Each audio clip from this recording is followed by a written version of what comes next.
Hey there, everybody. Matt Carter here. And Jessica Carter from CARTERMATT.com. This video is our reaction to Blue Bloods Season 10, Episode 8, with some hopeful assistance from Coco Vanderwolf here. There's a lot of stuff to talk about because we're also going to preview Episode 9 in this video, which raises a very interesting question. Could Frank actually fire Garrett? And if so, does anyone help me make signs so I can go to the Blue Blood studio and picket this decision because I do not want it? I don't want it either. Don't let this happen. Yeah, don't take my Garrett away from me. No, nobody's going to be happy about this. All right, well, we'll discuss this episode tonight first, but then we'll go more into the Garrett questions. But before... It's probably better to leave our rant until the end. Yeah, let's be happy before we get angry. Before we do anything, though, if you like this video, be sure to give us a like, subscribe to CARTERMATT on YouTube, and hit the notification bell. What I like about this episode, I think just to me, is one of the things that we have been on here clamoring for is an opportunity to see more of a long-term story arc. And we finally have a story that is actually not complete in this episode. Yep. Erin does not know yet whether or not she wants to run for district attorney. And I think it's an interesting decision because she meets the new mayor. Yeah. What do you think of the new mayor, Mayor Peter Chase? I'm not sure what his agenda is just yet, but I will say this. I wasn't sure if they were bringing him in as not just to bring her in as district attorney, but also as sort of a kind of love interest.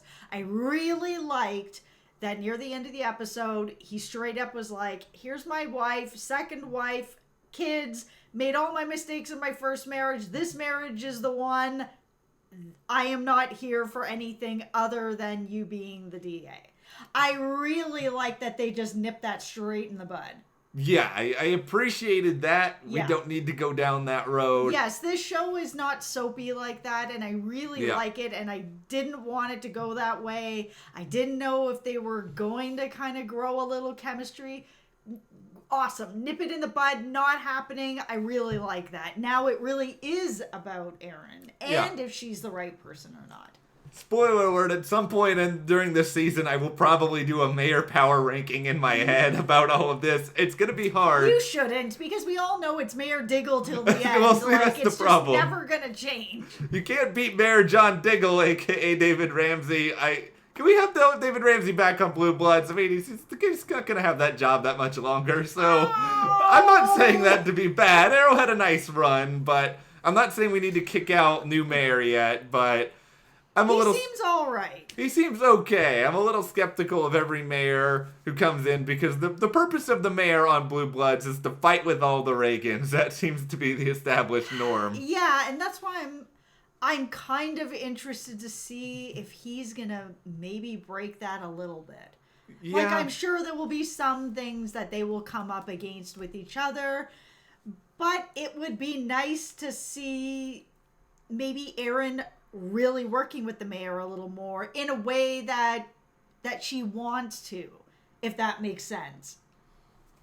Let's weigh the pros and the cons of Erin doing this, because the pros is maybe you were right, maybe she'll have a chance to actually have a collaborative relationship with the mayor. Yeah. And that would be a good thing. The thing that I would be worried about for Erin is, and it seems like this is already leaning in this direction, is that if Erin ends up running with the mayor's endorsement and support, then is she just going to become the patsy for the mayor, and she is just going to be sort of required to fulfill every single item on his agenda? And I don't think so. I think I would like to think, with all the research that everybody did on Erin, that they know that if they get Erin, that is not going to happen. It just isn't.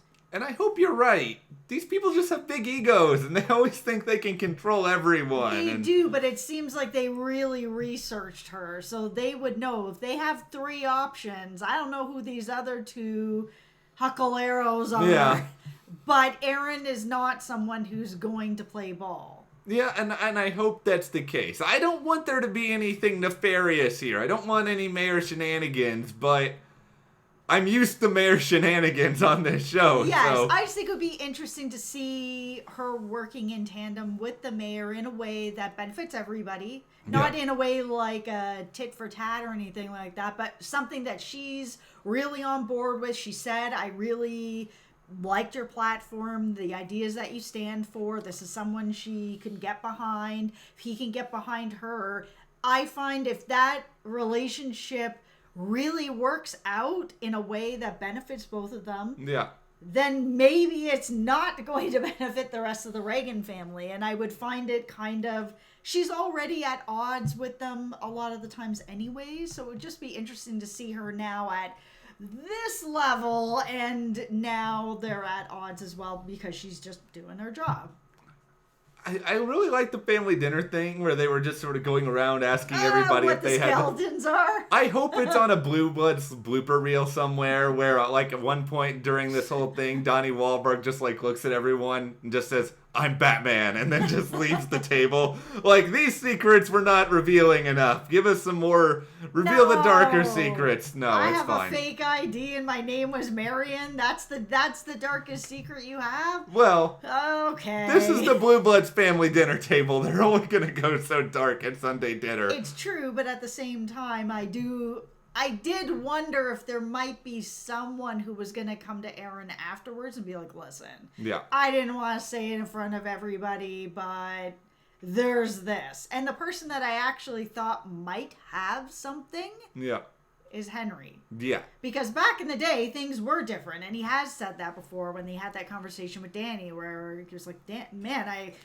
I regret telling you those stories about back in the day. So I kind of wondered if maybe there was a back in the day story that he didn't want to reveal in front of everybody, but didn't come out.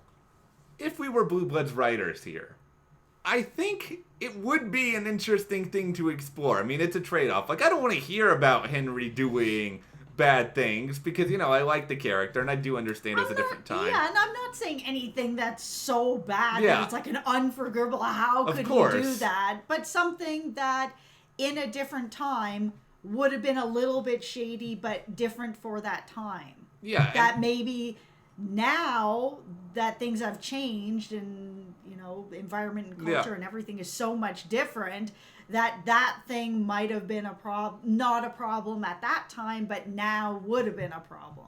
But he didn't do it now. And that's why I'm interested in them doing a story like this, because it would give us good material for Henry. They're not going to go so dark with the character that he becomes unlikable, but you could give him something that would put Henry back in the forefront a little bit more. We could learn a little bit more about his past in a way that we haven't already. And I like Henry's storylines. We've gotten 2 in 2 weeks that I've really liked. Yeah. Because I really enjoyed the one last week, as we mentioned, about dementia and what was going on there. Yeah. This week was super interesting because I saw a side of Henry that I didn't expect to see. And I saw him working in a way that I didn't expect to see. Yeah. And even Danny didn't seem to expect to see. No, it was refreshing. It was different because we saw, more of Henry adopting a different sort of investigative style than I think any of us really expected, and showing, a good bit of emotional sympathy at times and just a understanding of really complicated matters. And it was that, and I think that's why that line that Henry said to Danny was so poignant, because you would expect that it would be Henry who was the rule breaker and the one doing all this sort of stuff. And here you have Danny, who is sort of just like skirting the rules and kind of doing whatever he needs to do to try to get ahead. Yeah. And I found that really very, very interesting. I like to see this different side of Henry. Henry's been around a long time. He has seen a lot. He has done a lot. Yeah. And it felt really cool just to see that there is this other side of him, because you definitely don't see this side of him very often. No, and we don't get to see him out in the field very often either. And I also really enjoyed that. And I just think the case itself, I guess, was reasonably compelling. But to me, the meat of this was just seeing Henry and Danny together and, bonding while also fighting. Bonding and fighting, yeah, and it was interesting because earlier Donnie had actually posted on his Twitter, like, don't be mad at me, guys, it's just, it'll all work out in the end, and we know that it will, because it always does. By the end of the episode, they've worked something out. Yeah, they even went to the family. Yeah, they went to the hockey game together. I mean, they didn't go to a Knicks game because they wanted to be happy, so they went to a hockey game. And they enjoyed each other's company. It seems like they have a good go-to. It's okay. Knicks fans know they're bad, and they order. Just be over here. But they, I approve of Henry's go-tos at the hockey game. Get some hot dogs, get some fries. Yeah. It's gonna be a good time. Because it's not the Knicks. Okay, well, let's talk a little bit more about Jamie and Eddie and what was going on here tonight. Yeah, there was some stuff that was pretty interesting with this. Just even that we had as much screen time with the two of them together as we have, because there's been a lack of that this season. Now that they're not working together, it has been a lot less.